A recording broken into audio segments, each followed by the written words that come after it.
ممكن البي ام او يكون مشغول جدا وبرضه مش بيضيف اي قيمه حقيقيه للمانجمنت وللاورجنايزيشن بتاعتنا. دي واحده من اصعب الحقائق اللي ممكن نسمعها عن اي بي ام او شغال على الارض. النشاط مش معناه ابدا ادد فاليو. ممكن يكون البي ام او مشغول جامد جدا في اجتماعات كتير، بيبعت تقارير كتير، بيتابع تيمز كتيره، بيجهز تمبليتس، تاثيره على الارض على اداء المشاريع للاسف بيكون ضعيف. طب ليه؟ لان قيمه البي ام او مش بتتقاس بكميه الشغل اللي هو بيعمله على الارض. قيمه البي ام او بمنتهى البساطه بتتقاس هو حسن قد ايه. هل القرارات بقت اسرع؟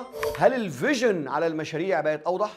هل الريسكس بقت تظهر بدري ونشوفها بدري؟ هل نسبه نجاح المشاريع فعلا اتحسنت؟ لو الاجابه لا، يبقى البي ام او ممكن يكون اكتف، نشيط، ولكن للاسف هو مش افكتيف. المستقبل الحقيقي للبي ام او اللي بيتنقل من الاداره الورقيه للتاثير الحقيقي على الارض. ما تسالش البي ام او مشغول قد ايه، اسال سؤال ابسط من كده: البي ام او بيخلق قيمه وتاثير في البيزنس قد ايه؟